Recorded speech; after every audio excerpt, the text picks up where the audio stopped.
There's nothing wrong with that word. But all of us knew Wayne Weidie as a friend, if you had any kind of relationship with him. Wayne had friends from all walks of life: black, white, Republican, Democrat, conservative, liberal.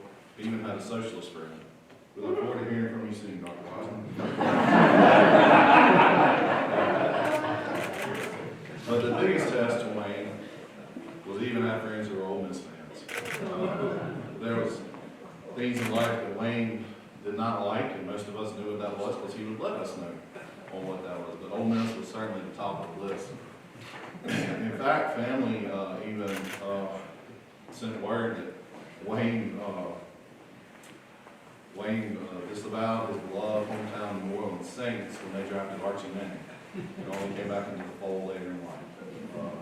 So that shows you his passion for that. But he did have friends that were rebels in all varieties from colleges. We lost Wayne last August, at the age of 78. But I don't know of a person that was in my life that lived a full 78 years like Wayne. He had a front row to history.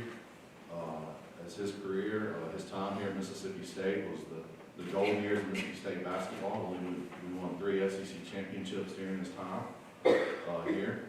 And some of the letters that he wrote his parents that are now part of his collection reflect the day-to-day life of that. It's a fascinating read. You hear about the glory days of Red Stroud and Doug Hutton and the likes of Mississippi State Bulldogs under Coach Bay McCarthy. Wayne then went on to start a journalism career, first as editor of the Ocean Springs Record and Negotiated Gazette, where he began a syndicated column that appeared in many Mississippi newspapers for about 20 years. From there, he transitioned to a congressional staffer, serving as chief of staff to 4th District Congressman Gene Taylor, which he did for just over a decade. And then he transitioned into the other branch of government affairs, where he had a long career with Adams and Reese to end his professional career. But when he retired, he didn't stop.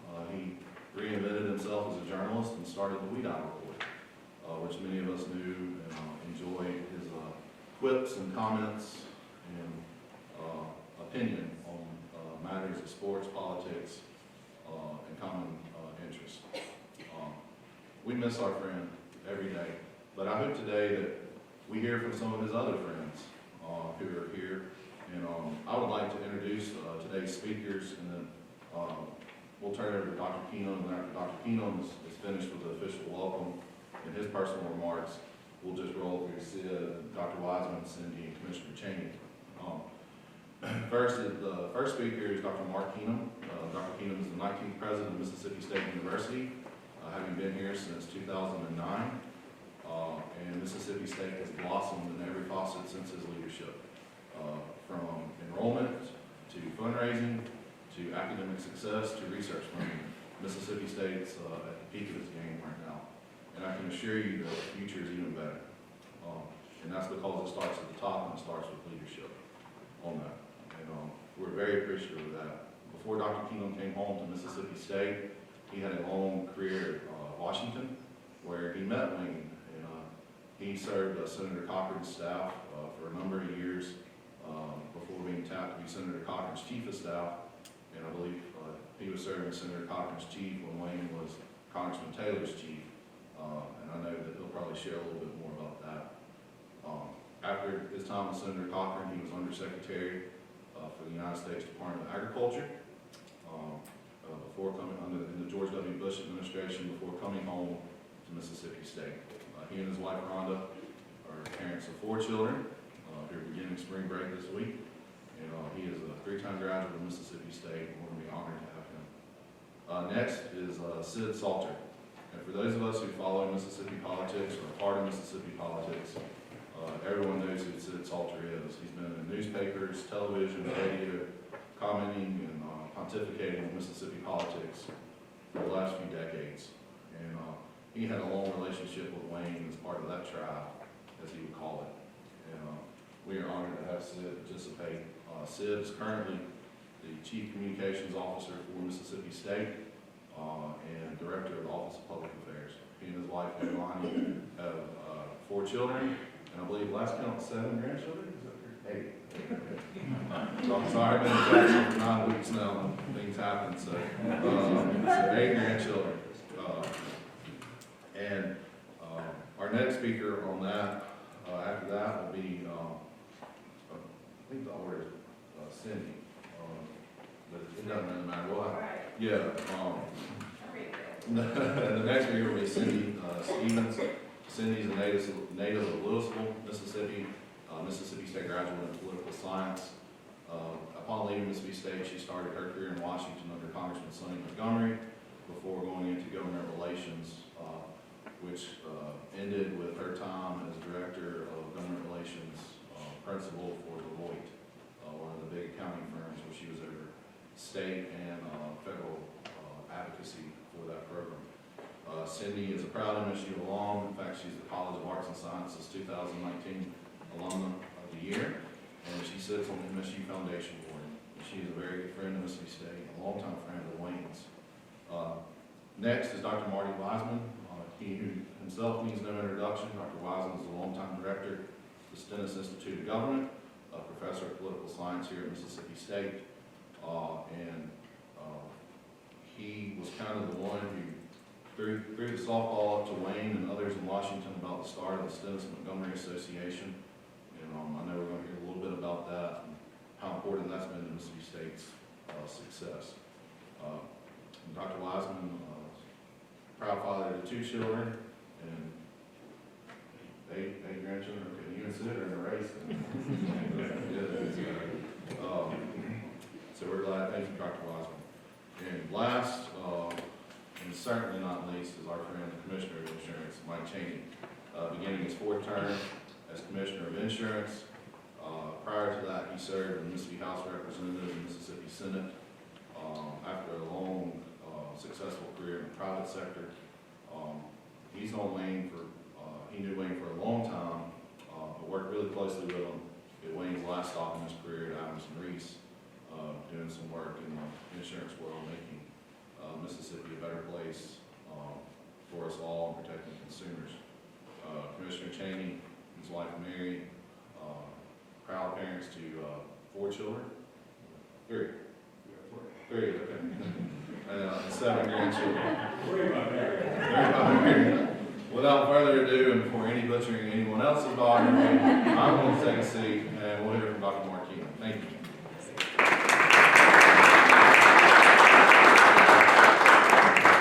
Good job. And again, I'm here to extend a formal welcome to everyone.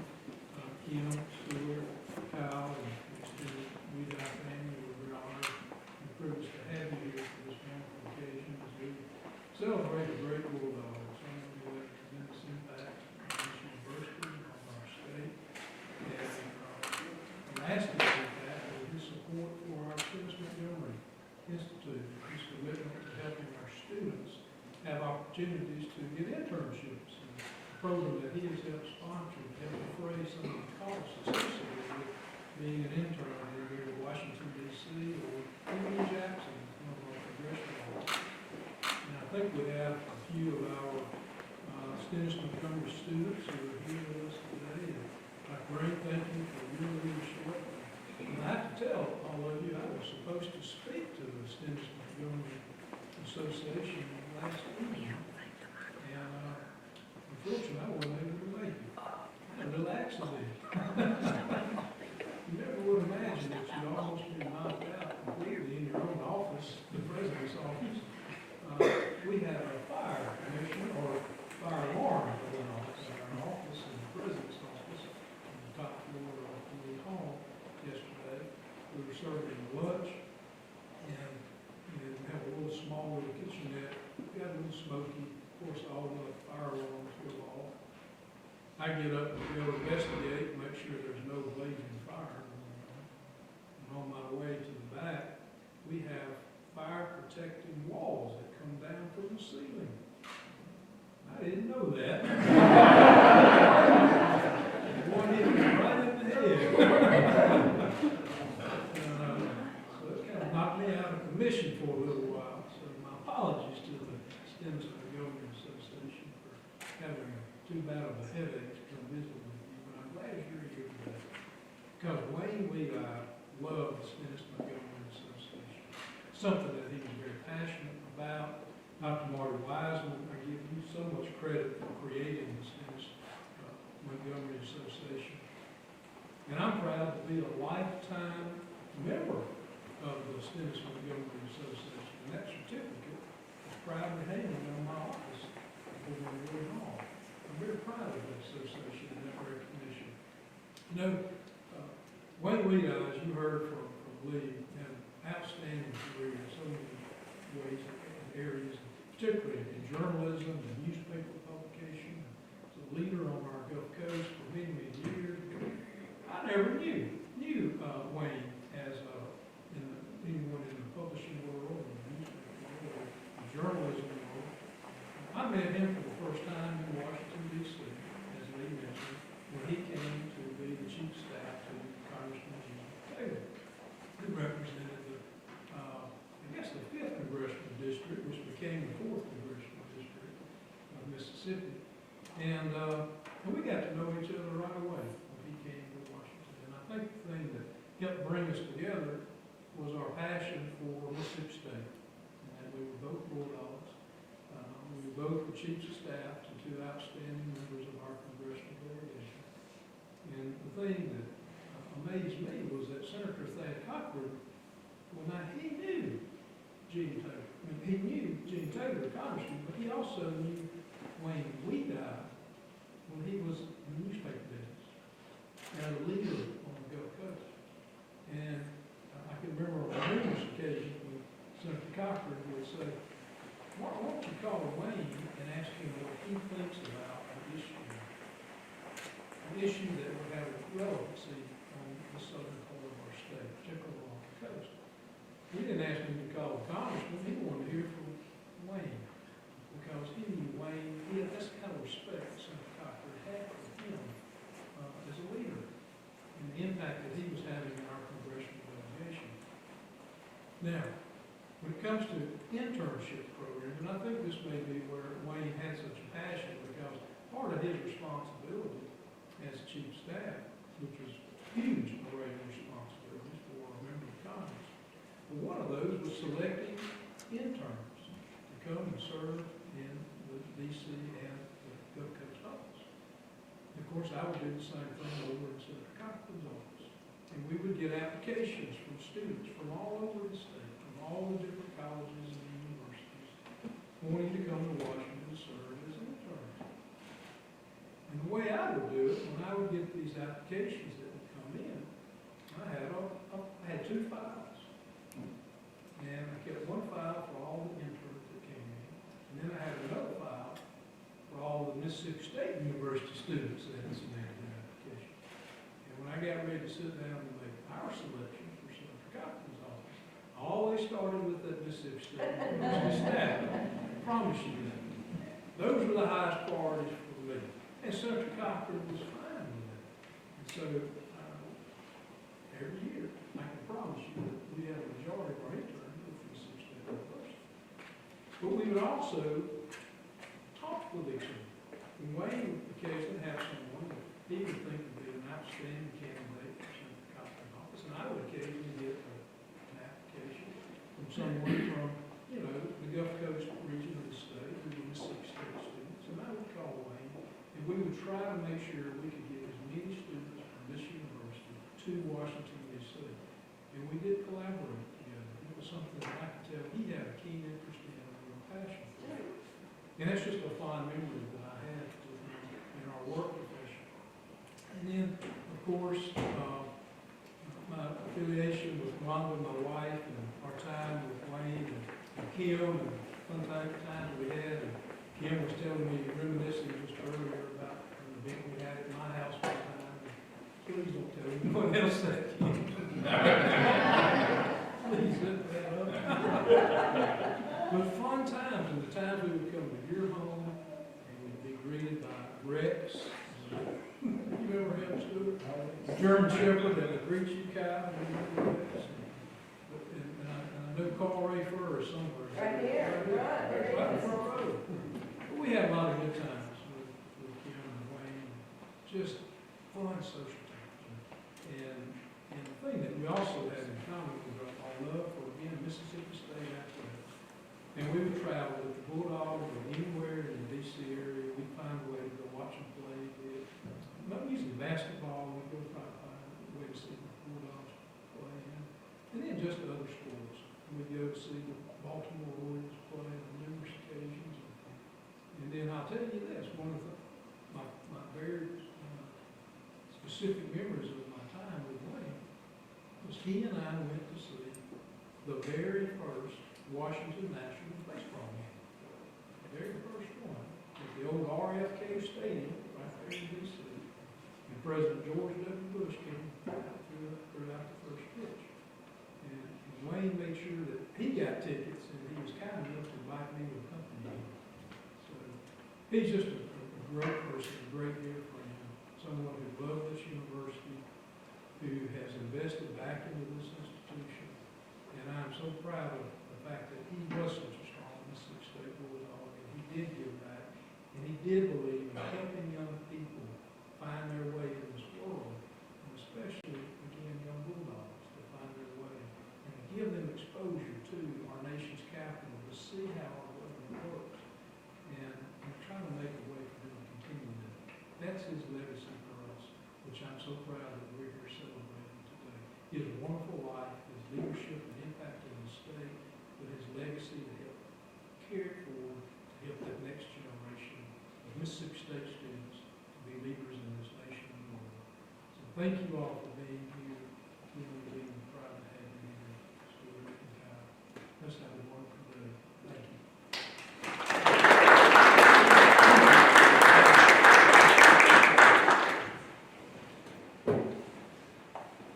Thank you, Dr. Keenum.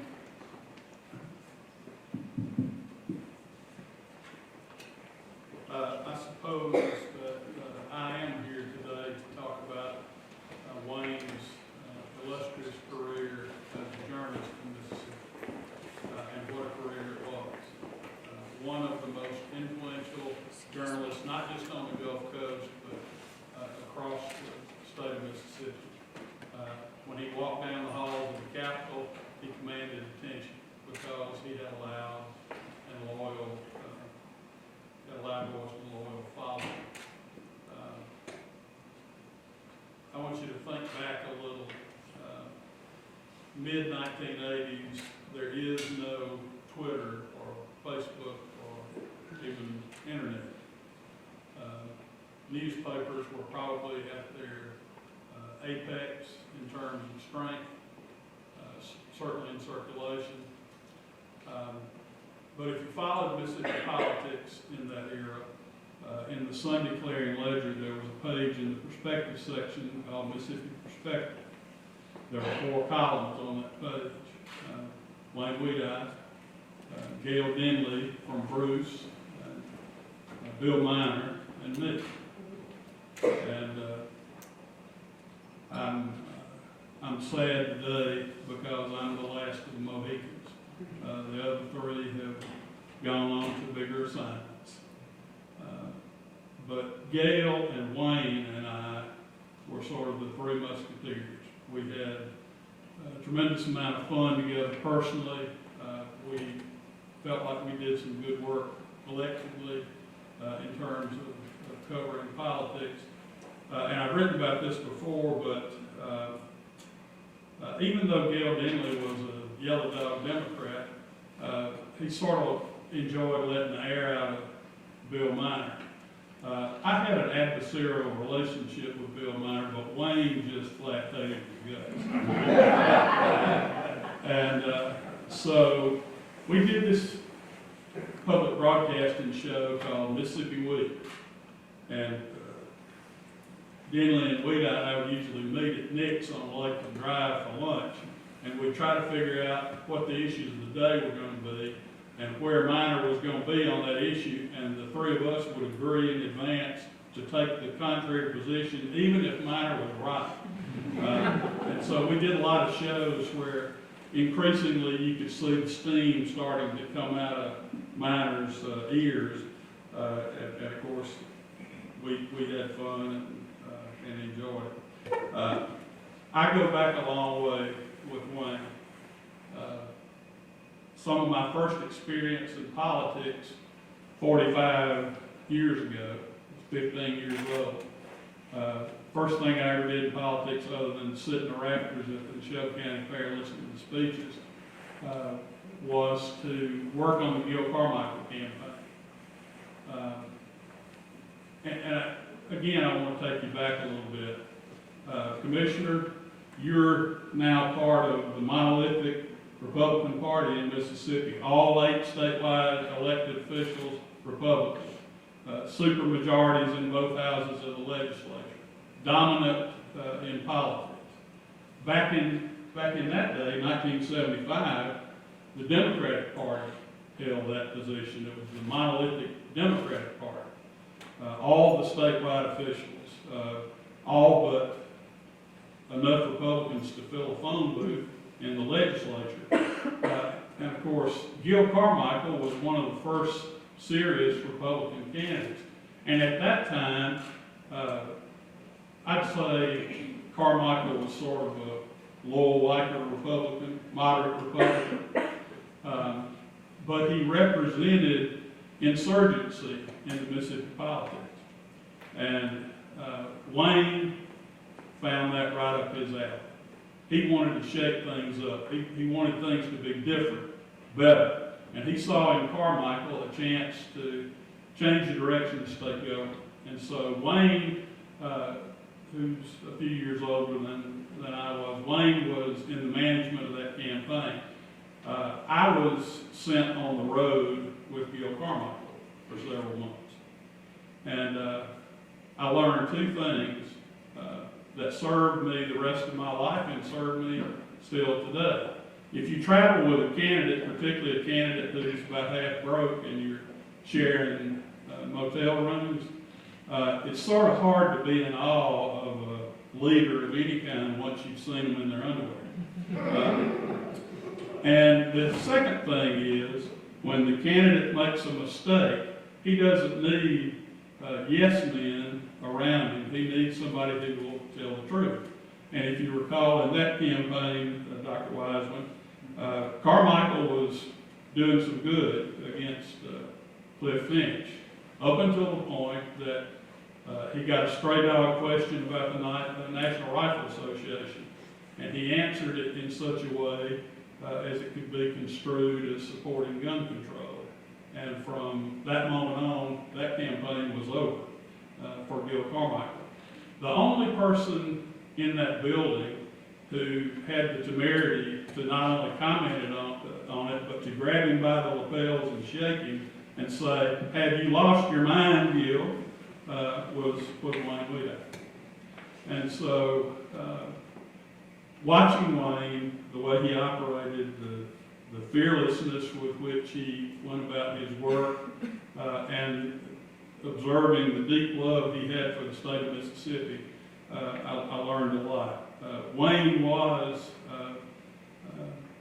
out of that group of 4 columnists back then, Wayne would gravitate certainly to the Republican Party, but it really wasn't the Republican Party of today. It was not as hard to the right. Wayne always believed in the cause of working people and the conditions in which they lived, and was concerned about it. And I think he, as an older man, felt some frustration about the direction of the Republican Party, but he also felt some frustration about the drift of the Democratic Party.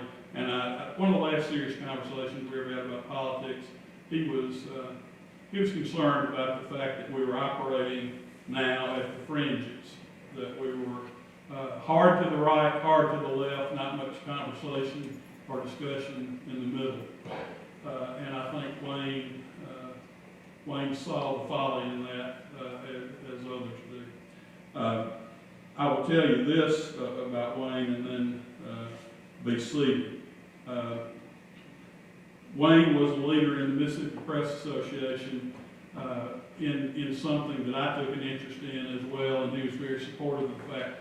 I believe that the way to have better journalism in Mississippi was to fund a program of scholarships and internships through the Mississippi Press Association.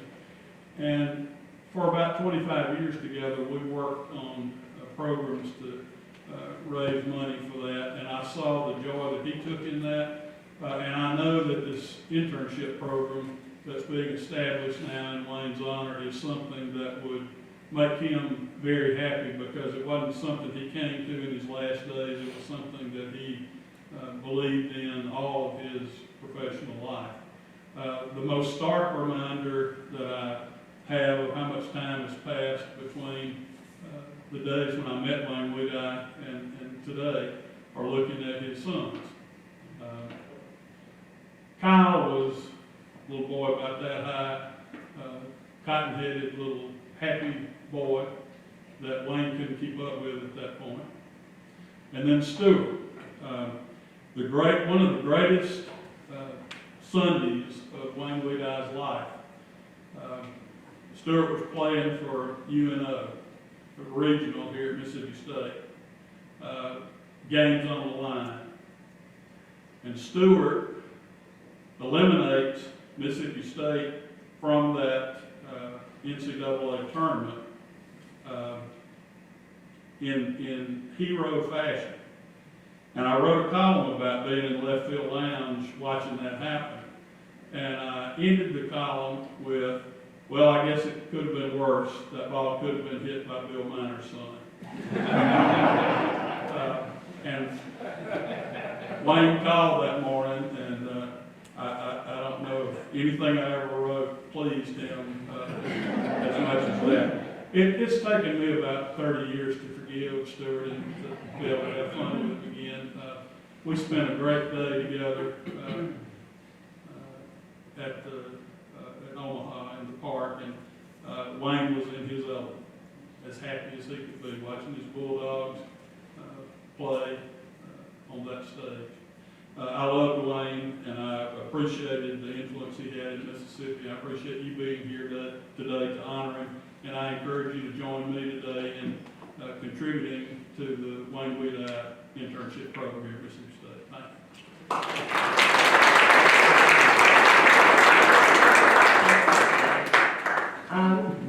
I'm going to tell a few more humorous stories, so just get ready for them. I've cleaned it up a little bit, but I got to know Wayne when he started working for Congressman Gene Taylor, and that's in 1990. And 1990 is an important date to remember because that's also the year that he really was behind the Dennis Montgomery Institute. So there's a story behind why it started in 1990. Wayne called me up. I had already been working for Sonny Montgomery and I was working for Deloitte. I've been in Washington 7 years prior to Wayne arriving, and he called me up and said, "Come over to my office, I want to meet you." He said, "I've heard a lot about you." He said, "You're down the road from Louisville, Mississippi, and now you think you're a big shot in Washington, so I need to meet you." So I went over to his office and we started talking, and he said, I've only been here maybe just a few months, but I've noticed something. He said, "We have Senator Cochran, we got Mark Keenum over there. I know Keenum's going to look out for Mississippi State folks. We're going to be able to get some of them probably as interns here in Washington." He said, "We still got Sonny Montgomery, Cal Stewart, and I work together. So we know Sonny's going to help us out." He said, "But I'm thinking the rest of these son of bitches up here in Washington will help us out." He said, and that was also the time that Trent Lott had won the open seat for Senator Stennis. And he said, "I know that'll look out and help us out." He said, "But I don't know if Trent will be the same way about Mississippi State folks." He said, "I want you to look what I put together here." He said, "I've already put a list together of all the Mississippi State students who are staffers on Capitol Hill." And he said, "It seems to me that we're just very underrepresented here. And if we don't start getting more people from Mississippi State here in Washington," he said, "we will not have the pipeline that we're going to need at least maybe one day for them to run for political office, because then we only had Sonny Montgomery for Mississippi State as our representative." So he said, "We need to start thinking about what we can do to get more representation from Mississippi State." And that's when we I mean, he was ready to start the coup over there, just getting Mississippi State folks in right away.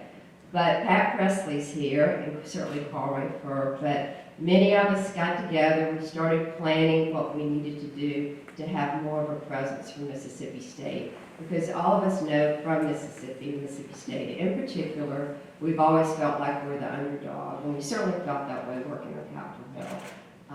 We did feel like there was more representation from the school up north. We felt like, particularly Wayne did, he was ready to do something about it, and he was ready to do something about it the minute he landed in Washington.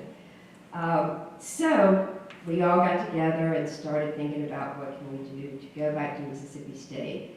Really, Wayne's passion, and Kim and I were just talking about this recently, he was a teacher. He wanted to really take young minds and mold them and give them the opportunity. But he particularly wanted to do it for those individuals whose mother and father may not have the money or the influence just to get them a job in Washington. He wanted to do it for Mississippi State, some of the best, some of the brightest, some that would have never, ever been able to even get out of the state of Mississippi, much less go to Washington, D.C. He knew if he ever opened that one door, just opened one door for them, that they would get a different perspective on life and maybe see the world the way he did, which he truly believed you could do anything if you got a degree, and particularly if you got a degree from Mississippi State. And so that's when certainly Dr. Weissman's going to talk about the things that went on with the putting together this Dennis Montgomery Institute. But once he put his mind to it, we worked together. All of us did. Many of them, as I said. Mark did look out. Well, he was right. He told the truth about that. He did have that file, and he was always going to make sure we had Mississippi State students. I will say that Wayne was. He was a force to be dealt with. Once he put his mind to doing something, he would do what needed to be done, but it was always the right thing to do. Pat, I know you and I would sit around with him, and he would have these crazy ideas, and Pat was a lobbyist for British Petroleum, and Pat would be like, whoa, Wayne, now back down. We don't want to hurt anybody's feelings. We don't want to step on anybody's toes. And Wayne's like, why? Why? We need to get this done. Who's stopping us? If we don't do it now, when are we going to get it done? People would come to me and they would say, Cindy, you need to rein Wayne back. Because Wayne and I became very close friends. And it was because of our love for Mississippi State. We knew that getting our degree here and the relationships that we had at Mississippi State had taken us a long, long way. And we also knew we had to work harder than anybody else. Wayne was very, very smart. I never knew he was that smart until somebody told me. Now, I knew he was, but he was just, he was so humble. He was just so humble. And he always just wanted to make sure that everybody else got credit. And they always say true leaders are the ones that want to give others credit, and he didn't want to get the credit. So when we started at Mississippi State, and we had our first meeting with the students and brought them to Washington, Wayne called, I was working for Deloitte, another call, well, you Miss Fancy Pants, Fancy Britches now. You think you're going to be good enough to come talk to our students? I said, absolutely. I said, who else is going to be on that panel? Macon Edwards. And I'm like, oh God. Macon tells everybody, he starts with the story that he fell off the turnip truck somewhere in Louise, Mississippi. The kids are like, what are you talking about? Then, Cal, you may have been on one of those panels. Betty Grace Terpster. Actually, I also reached out to Steve Grafton, who was with Senator Stennis. He was his chief of staff, and told me what I was doing today. And he said Wayne is best. But we all were on the panel to talk about how do we make our way to Washington, because Wayne wanted to give them the opportunity to see how somebody from Louisville, Mississippi, somebody from the Delta had the passion to come to Washington. And it just really struck me how Wayne never was around that table to talk about himself. He was always sitting, listening to us talk about what we had done in our lives. And he loved his family. He loves Kim. Kim, you're a real bulldog. I mean, he started bringing you to all the games. But there was no one, probably, as a lobbyist who loved Mississippi State than Wayne Weidie. And everything he had, everything he gave, we're benefiting from now. And all you young students that are going to go to Washington State for the first time, it's overwhelming. And Wayne would just meet with people, put them at ease, let them know their next step to Washington, they could also maybe one day run for Congress. But they were going to be okay. He had the network built in, and he would do whatever he needed to do to make sure you met with who you needed to meet with. Many a times, people would tell me some of the most complex legislation that we would try to get committee hearings on legislation put in a bill, they would go to Wayne because he knew how to put the strategy together, and he also knew who to reach out to. And if you didn't see it his way, well, God bless you. Hail to Mississippi State, to my best friend.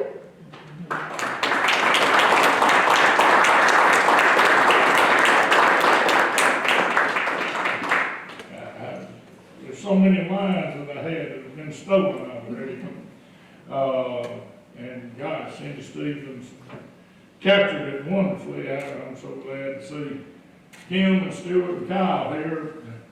Kim was one who was able to match up pretty well with Wayne. I remember a time or two in Washington, Wayne would, it would be in this time of year or so, and Wayne was going to see Mississippi State play basketball, and this was prior to Hulu and Netflix and the SEC network, and somehow Wayne had a satellite dish that if the game was only on one station out of Ethiopia, he could find it.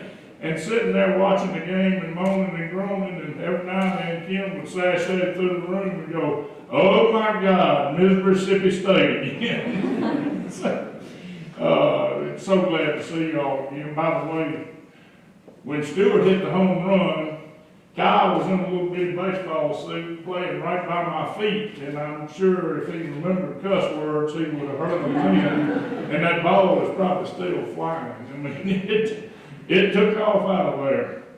I want to say to the students of SMA who are here, and I guess it's on the eve of your probably 22nd trip to Washington, that you'd quite likely not be here. You'd be going to the beach today if it weren't for Wayne Weidie. Cindy described him so well.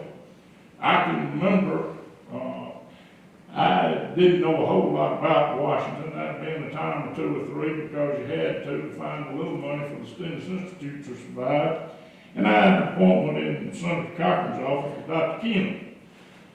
And I went and sat there in his outer office. Anybody's ever been there? And there were 3 or 4 very nice young ladies that chatted with me as I sat there, and I asked them who they were and where they were from.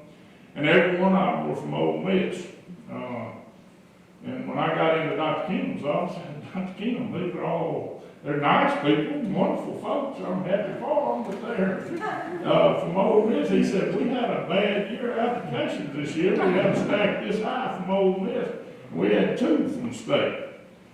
And I said, "What in the world?" And he said, "Look, if there's anything you can do to help change that, I'd appreciate it, and you get the applications up here and we'll work with them." And so I came back and said, "That's not going to be the problem. There's 15,000 students at stake." Trouble is, I didn't know who they were that wanted to go to Washington, and many of them had never even contemplated going to Washington, from a small town, Mississippi, just as Cindy described. Folks that probably would never have gone there if they hadn't had a way and a mechanism to get them there. So 4 students, and I sat around my conference table. Y'all will know some of these. There was J.D. Shaw, and there was Jenny Reeves Manley now, Michelle Barlow, and Lacey Clark. And 3 out of the 4 ended up with careers in Washington as they put that organization together and did all the paperwork for getting us on the map at Mississippi State. Now, during that conversation, while we were sitting around, there was a passing mention, if we get all this together, is there any way we can go to Washington? And I said, yeah, sure, you know, I was not necessarily convinced we were gonna get this thing off the ground.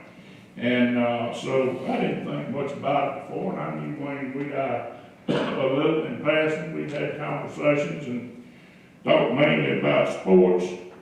But, they went to work and drew numbers, and one of the things we specified is diversity in students and disciplines across campus. And, they started pulling folks in. Early in the spring, I hadn't given it another thought, they reminded me of their Washington trip. And I started digging through Students Institute money, saying, well, yeah, I told them we would. And it suddenly dawned on me that my experience in Washington was not going to be sufficient to give them a great experience in Washington. Somebody reminded me, said, why don't you call Wayne Weidie? That lit the fuse. Just as Cindy described, spending 4 days up in Washington, and Wayne was very specific. He would give you orders, give you directions. We told him the goal was networking. These people come from Woodville, they come from Pontotoc, they come from Ackerman, they come from Hazelhurst. Most of them have never thought that they would go to Washington even on vacation. And what we've got to do is the kind of networking you do in Washington, and we want to induce a severe case of Potomac fever, as they call it, and it's fun to watch students catch that. They get up there and they don't even want to come home and get the rest of their clothes. They want to stay right then. But, so I got in touch with Wayne, and like I said, wow. We had discussed SMA briefly. He had had discussions before. The first thing he said was, I'll call Cindy Stevens and Betty Grace Turkstra and we'll get right on it. Betty Grace was a fellow traveler. Lee mentioned that I was a socialist. Well, I'm not. I'm a little redneck from Kosciuszko, Fat Lord, and a garden variety Methodist. But Wayne always introduced me in front of my own students as a Unitarian Universalist Socialist. And when he would refer to Betty Grace, he'd say, oh, you're nothing but a damn Democrat. So I had company in the playful sarcasm that always was a part of Wayne. But you could hear the excitement in Wayne's voice. And I gave him the dates I thought we were coming, and for the next several days, I got a call nearly every day. And it was like, all right, on Wednesday at 8 o'clock, we're going to do this, and at 9:30, we're going to do that, and started clicking it off. And it covered the waterfront, from government relations types and lobbyists to folks from the Hill, staffers in the office, because it was assumed that there would be those that wondered what life was like there. The Pentagon, you name it, a slice of Washington all day, every day. And Wayne said, you're not gonna bring them up here just to see the monuments. He said, we're gonna educate them as best we can as to what life's like up here. And I would have to say, after I saw that first trip to Washington come together, and you young people will have no idea what this word is, but I remember thinking Wayne had the largest Rolodex in D.C. And you were right, he gritted his teeth, but he understood that we needed Republicans and Democrats alike. Well, Wayne was a Republican working for a Democratic House member, so that didn't faze him at all.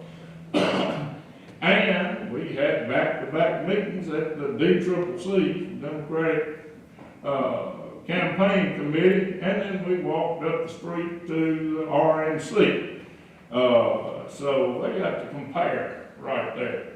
And when all was said and done, looking at that first trip, which really set the tone from then on, we had Senate offices, House offices, political consultants, lobbyists, high-ranking Pentagon staffers, Republican National Committee, Democratic Congressional Campaign Committee, Democrats and Republicans of all stripes, and many of them agreed to the presentations. I would be today simply because Wayne asked them. I didn't know them, couldn't have called them, and Wayne was the one that was the trigger for all of them, and particularly those on the Democratic side had to put up with Wayne picking at them in front of the group when they got there. But they enjoyed every bit of it. Now, Wayne had instructions for that first group. He said, when you bring those folks up there, have them dress the part. And we worked on that before we came. Suits, and I didn't explain to women what to wear. But one thing I do remember over and over and over again, we had to allow 3 extra minutes in that big marble building we went to because there was a ton of walking and a ton of riding the metro and then walking somewhere, and sometimes a cab ride. And the women all carried flip-flops in their purse. And when they got outside on the steps, they would take the heels off and stick them in the purse and put the flip-flops back on. And we were a sight, I'm sure, to passing folks as we switched gears like that. He said, you gotta thank people, we brought gifts from Mississippi State. Now, we knew balls of cheese wouldn't last for things like that, so we had all kinds of trinkets and paperweights and everything with the University and the Stennis Institute on it. And I only mention that because as we went back year after year, in congressional offices, there were those things sitting on the congressman's desk still, and good advertisements. And he said, don't just stand around and tell them they got to meet people. We even had sessions at the Institute on how to hold your plate of knickknacks while you shook hands and talked. And you would be surprised at how all of that took. That first trip was exhausting, but the word was out, you better get involved with SMA because you're going to get to go to Washington and have that kind of experience. And it was because of the efforts, certainly of Wayne Weidie and Cindy Stevens and Betty Grace Turkford, Dr. Kim, Rhonda Kim helped out when we got interns potentially headed toward the White House. And I remember on that train ride home now, they all flew. I flew them up there and flew them back, but I don't fly. I ride the train. And remember that old Jerry Clower joke where he said that's biblical? Well, I believe every word of it. Lo, I am with you always. On that train ride home, I remember thinking, good gosh, I'd had students hugging my neck and thanking me and all that as I went to Union Station. They were flying out the next day, thanking me for what a great job I'd done. And I sat down and I said, I didn't know these folks. I didn't know what was going to happen. I knew Wayne Weidie. And because I knew Wayne Weidie, that experience happened. And it was amazing. I could have done none of that. But I look back on some of the results, some of the things that have happened since then in 22 years. And it wasn't long after that till Dr. Kim started telling me how many applications they were getting in. I believe we reached the point where we had more state folks up there than Ole Miss folks, and the thing about it, so many of them stayed. Jim Reeves had put that first group together, ended up being chief of staff of Senator Cochran. Jim Reeves' manly, I don't want to leave her husband out, that's where he met her.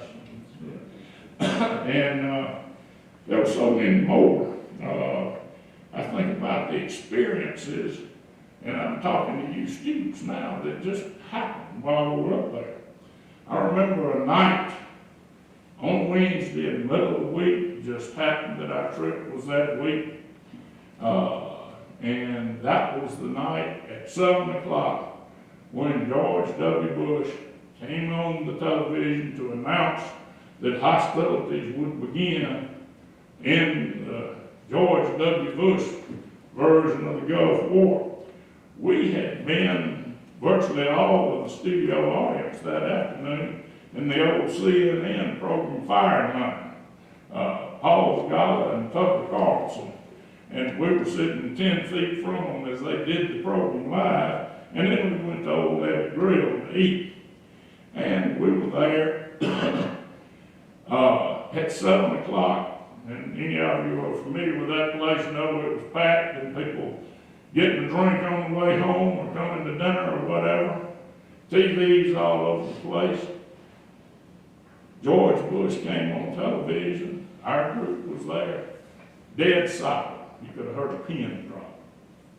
I mean, just like it is now, and only his voice over the television as he announced we were fixing to go to war. And there we were in the thick of Washington,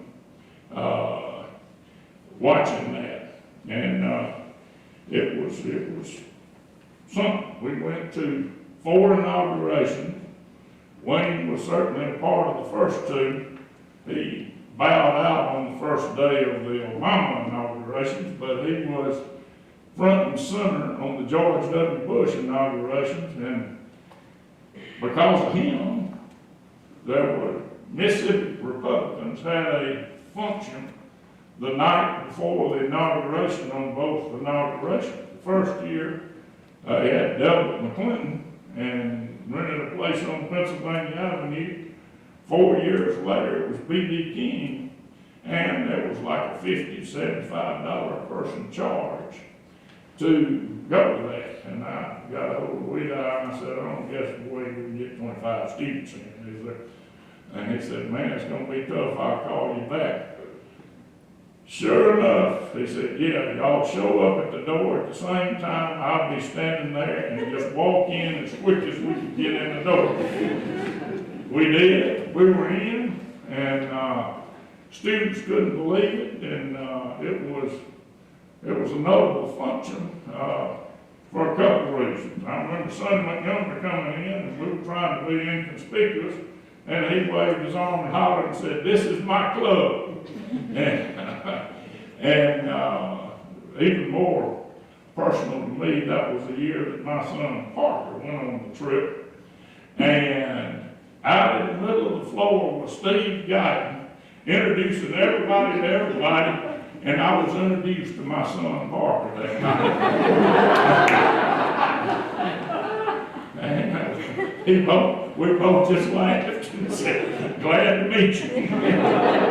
You gotta know Steve Guyton. But even in the Obama inauguration years, we had that one day for inauguration and the day before for.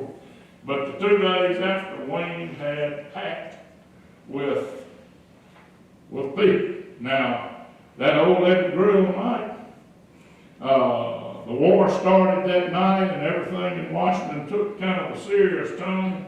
At 9 o'clock the next morning, we were due to have Donald Rumsfeld's top assistant to be at the meeting. And I remember thinking at Old Eddie Grill, okay, I'm going to have to figure out how to fill up that 9 to 10:30 time slot, because he ain't about to be there.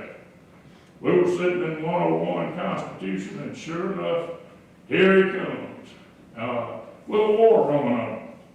And flat says that Wayne told me to be here. I hadn't got as long as I thought I would have, but here I am. And I think of students that, and there's so many of them. Paige Austin was an elementary ed major from Diamond Head, and walked in my office one day and said, "I'm interested in politics, but I hadn't got a clue what to do." Said, "Join the Stennis Montgomery Association," and she did. And I explained, and we did all the prep work before we went to Washington. Paige went and had her own business cards printed. she was going to network, and then I, Paige, remember that she was Mrs. Bush's scheduler in the East Wing of the White House. Shows what can happen.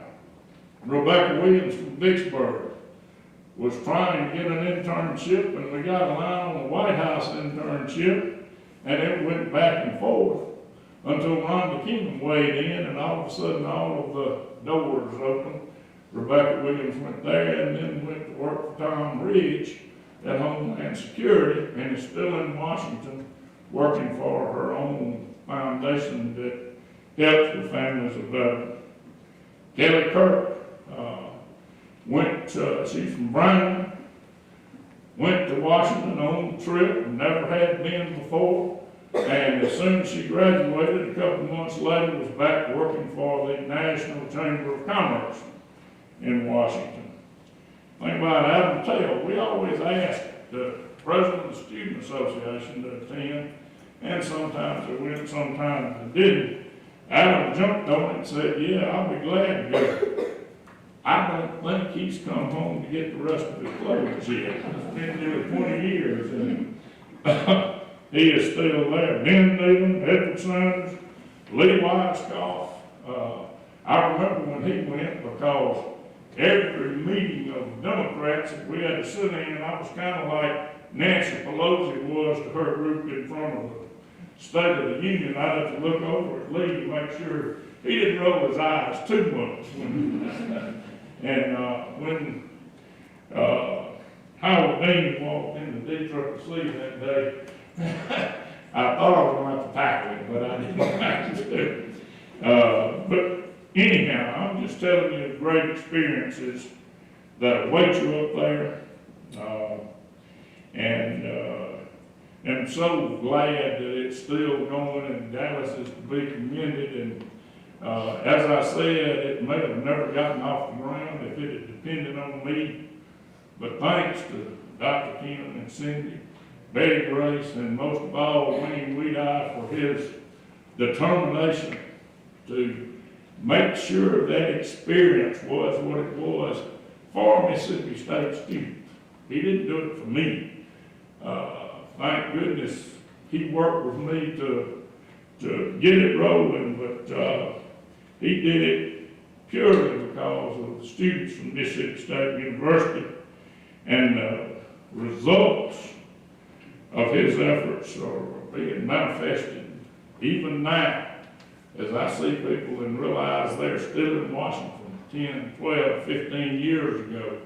What a benefit to this university when you can go to Washington and you got people who know you, who you are, and determined to help you. So you students take full advantage of your time up there.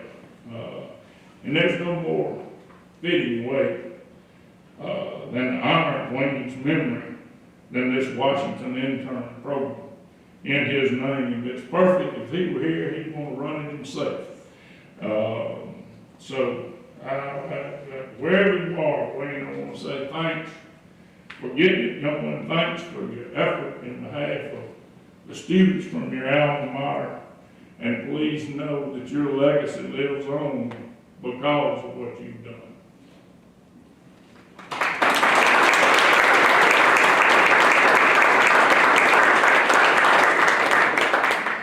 If you want to stand up, feel free to do so. My panty will certainly, I don't know about y'all. I'm serious. Right, stand up. I'm going to talk about Sid Salter for a quick minute.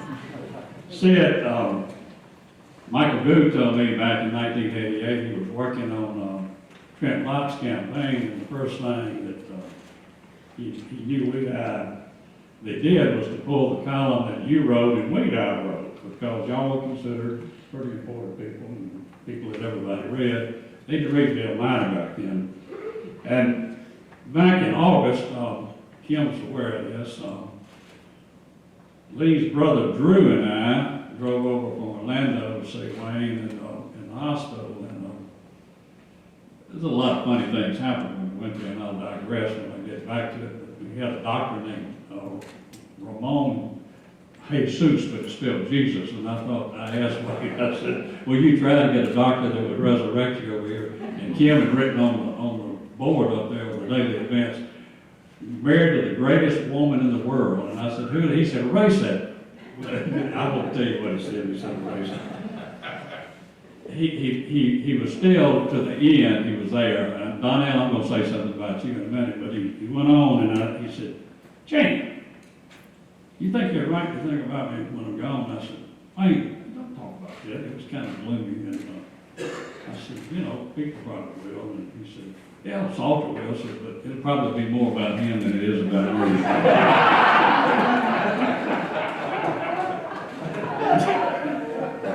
I told Lee I might say that. I wasn't sure I should say that. I've known Wayne a long time. I'm going to read, I printed off about 5 pages of text messages, and some of them I cleaned them up, there are no cuss words in them, but I'm going to read a few of them. And they're clean, basically, I hope. But people said, Janie, do you remember Weidie out here? Well, and I said, well, I was an SAE, he was a KA, and he came back to Louisiana when he was going to grad school and come over, and he would give us unmitigated hell because he was a pretty good bridge player, if you recall, and our house mother played bridge, and there was Dog Mason and all these folks that played. But I've known Wayne off and on through many phases of his life, including here in Mississippi State. And I supported Gil Carmichael when Gil Carmichael ran for governor in 74 and 75. And I was a dyed-in-the-wool Republican. I'd supported Goldwater in 64 when we had the young Republicans on campus, and I was still at state. And I remember Weidie reminded me that I gave a fundraiser for George Dale in 1975. I was president of JC's, and he said, you have not always been a Republican, Cheney. You're a damn liberal. You gave George a fundraiser. And I said, we only raised him $74 but, you know, a fish fry cost $1.50, and you didn't make, and that was a beer and fish to go with it.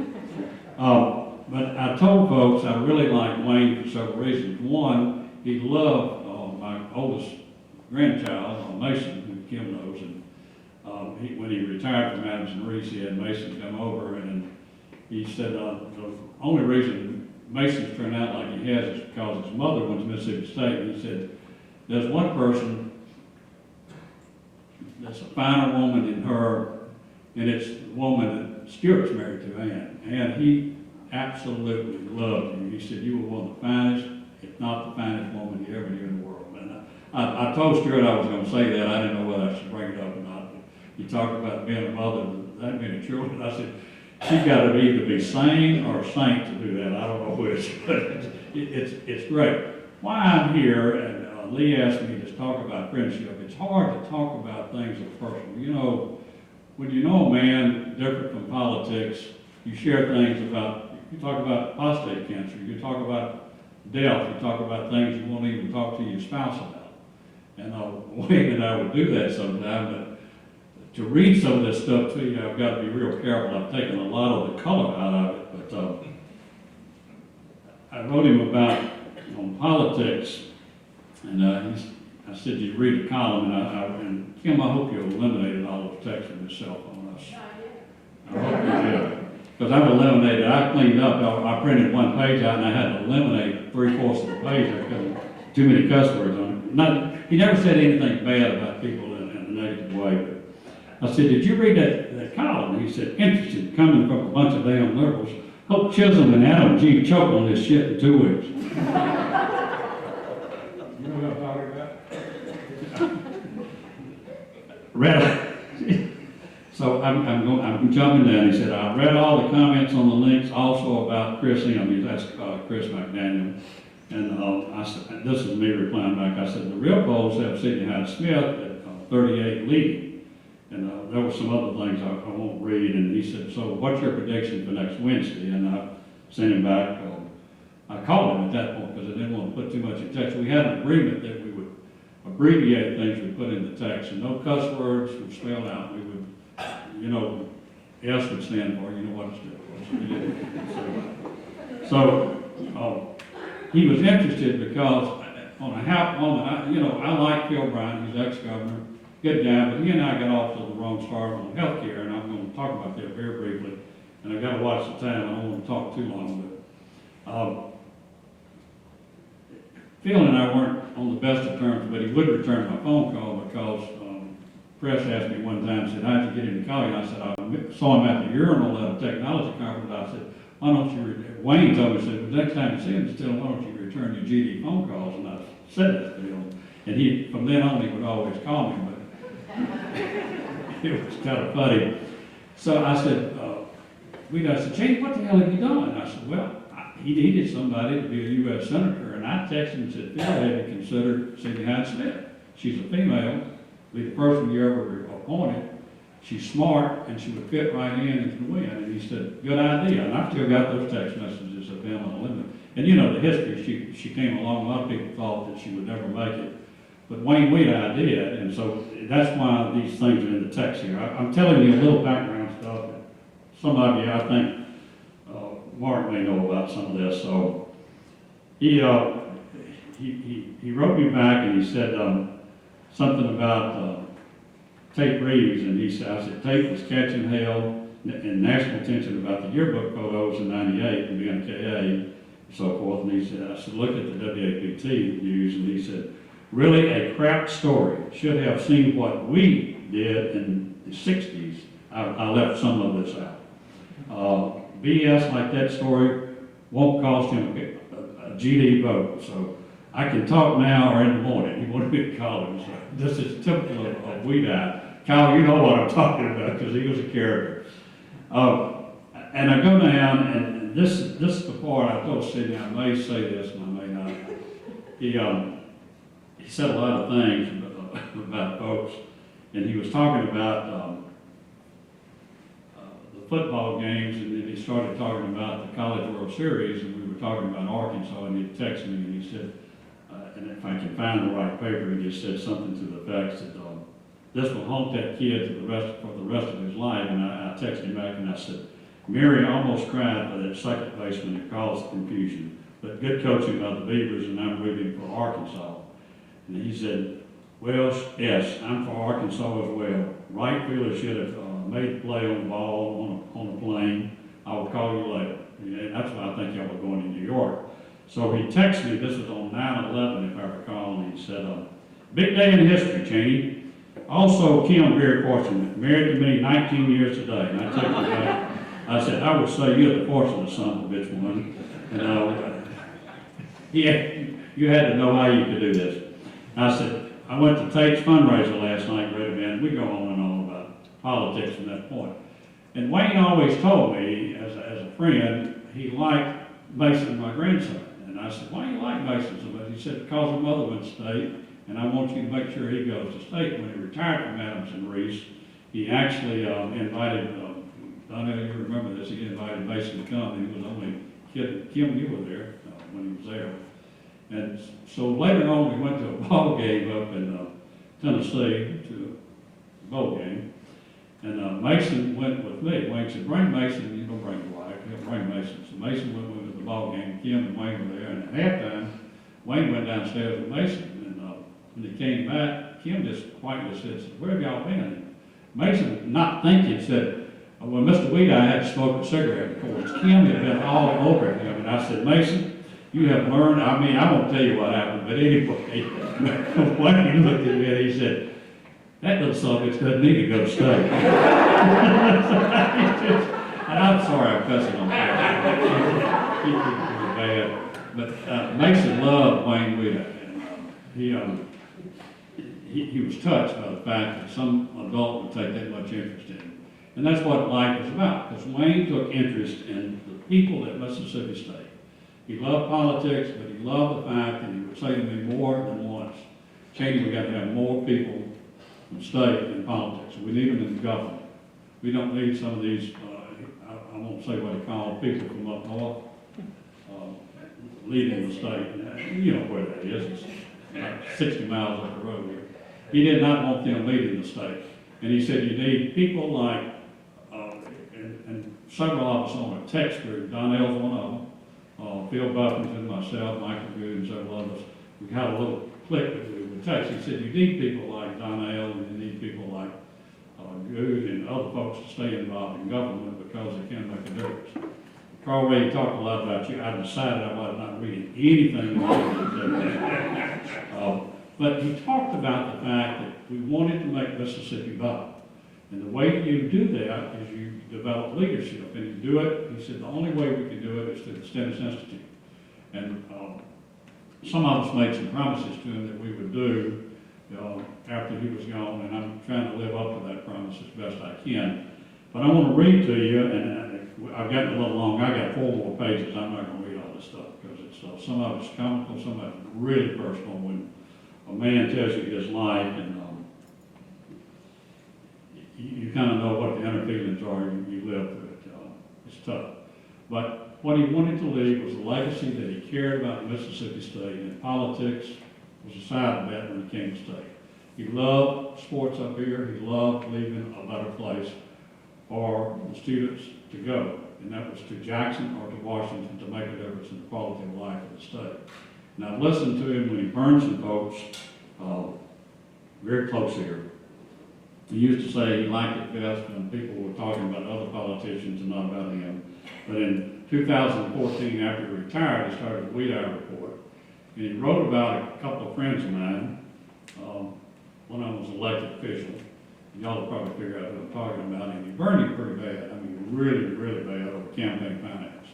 And Wayne always told me, I said, Wayne, why do you even like me? You know, I don't even agree with you half the time. But he said, because you've been straight about what you're doing in life. You want to leave it better. You're not there for the wrong reasons.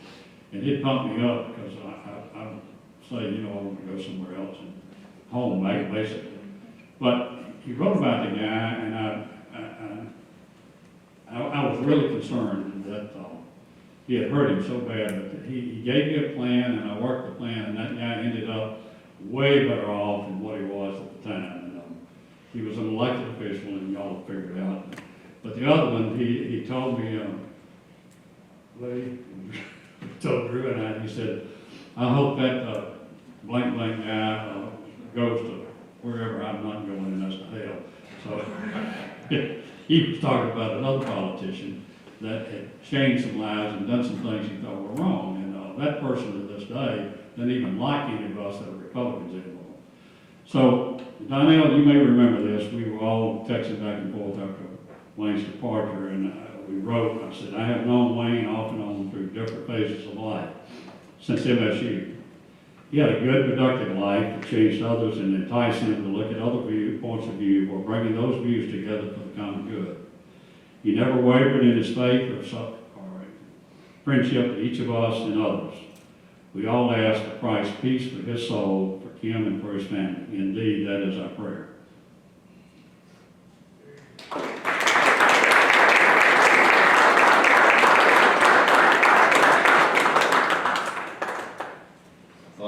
Start the music like they did at the Oscars and change it there a couple times. If Wayne were here, he'd say, okay, enough. It's time to go to the bar and find a smoke. But we're gonna, if you would indulge me for a few moments as we close up here. Before I forget, library staff has assembled some of his collection, which is housed here at the Mitchell Memorial Library. Love for y'all to take a look before you leave. Wayne donated his congressional and journalism papers in 1993, and some of them are still under lockdown per the agreement, probably for his protection, Stewart and Powell and Kim's mainly. But really interesting facts in the front row of Mississippi history from the 1970s through 2019. We talked a lot about friendship, and C.S. Lewis talks about friendship, and he says, you think that you choose your own peers, and that's not true. In reality, it's a few years difference in the dates, it's miles between houses, the choice of a university, or a topic that's raised at the first meeting or not, any of these chances.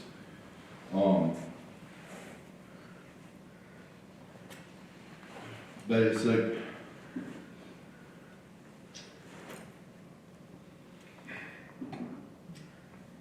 we've not chosen one another. There's been a secret master of ceremonies that have chosen your friends for you. The friendship is not a reward for our discriminating in good taste and finding one another. It is an instrument by which God reveals to us the beauties of others. In 2006, I took my first trip with SMA to Washington, D.C. We were in the Senate dining room thanks to Susan Wells, who always organized the lunch.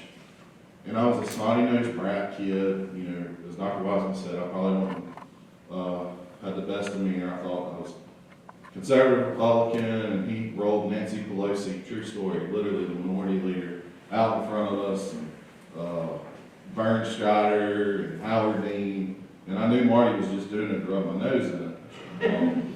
But at this lunch, he sat me at this table with Wayne Weidie. And I was very unhappy. I was going to Washington to find an internship and a job, and I was coming back, and Wayne was a Democrat. So I thought. We sat there, and I wasn't happy. I was kind of begrudging. And Wayne sat down. Stephen Karinich, who was his successor in Congressman Taylor's office, was at the same table. So here I am with what I believe two Democrat chiefs of staff to Gene Taylor, who was my congressman at the time. And anyway, we won't get into that. Anyway, Wayne sits down next to Karinich. He goes, "Damn it, Karinich," says, "the hell did you let him do that for?" And off they went. And so I kind of sit there and listen. I'm very confused. And so we change the subject and we get back on the Saints. And I'm a big Saints fan. And that was the year they were coming back to New Orleans from Katrina. And they had just signed a free agent named Drew Brees. And Wayne's like, "Yeah, they're coming back." He said, then they signed a quarterback with a bum shoulder. We know it's not going to work out. I think Drew Brees has worked out pretty good on that. And the whole reason I was at that table was because Marty sat me there. Marty said, "That's where you need to go," you know, and I was mad at him. Anyway, I got to know Wayne a little bit. As luck would have it, in 2007, Governor Barber was running for re-election. He tapped Wayne and Michael Goo to run his Jackson County get out the vote operation. And Wayne and Kim were here for a football game, and I ran into them. And Wayne said, "Hey, why don't you come down and work out of Pascagoula for a few days on Haley's re-election?" I said, "Absolutely, be glad to do it." So we haul off down there with about 4 or 5 peers. Ty Mabry, who some of y'all may know, former Cochran staffer, now with Capital Resources in Washington. One of them. We get down there and we stay at the old LaFlante Inn. For any of those y'all familiar with that on Highway 9. Wayne and Kim stayed at the new Hard Rock, might I add on that. But Governor Barber decided he was coming to Jackson County. He was going to come to Jackson County and do a GOTV. And of course, they said, "Okay, we need someone to help transport people." And they said, you know, his chief of staff's coming with him, a couple other people. And, you know, I thought I was going to get to drive, you know, his chief of staff. Some other people who were very close to the governor. I was about to graduate at that time, looking for a job. Wayne said, "Okay, so you're going to do this, do this." He said, "Lee, you're going to drive this person." And I wasn't very happy about it. I was like, this guy's not going to do anything for me. He goes, "Just watch." I picked up Treasurer Tate Reeves that day. And went to work for Tate when he became lieutenant governor in 2011. And I'll never forget what Wayne said when I told him I took the job. "I told you so." And he told me a lot, and I learned a lot from Wayne. He would come to every Mississippi State basketball game after they moved back to Mississippi. And Kim was working and would always come with him on midweek games. And so I'd go sit with him. And we'd sit there and watch basketball and talk about life. We'd go get a bite to eat, maybe a drink or two, more. Always telling the bartender to cut us off about 3 before she really did. And I learned a lot from him. And one thing I hope the students know and learn from talking is that he kept friends from all stripes of life. He kept friends who were black, who were white, Republican, Democrat. And he put us in these positions that maybe we didn't want to be in. Maybe we wanted to keep with our own tribe. Maybe we want to keep with those who think like us or look like us or act like us. But Wayne pushed you in position, and he made us think and be friends with others and have civil discourse. And for all his faults and shortcomings, he loved life, and he loved Mississippi State. He loved his family, and he loved his country, and he loved his state. And so I can think of no better honor to start the Wayne Weidie internship program. While he's not here to help students move on anymore, I hope that when a student receives the Wayne Weidie internship stipend, that they go back to the library and they look up who Wayne Weidie was. They Google him, and they find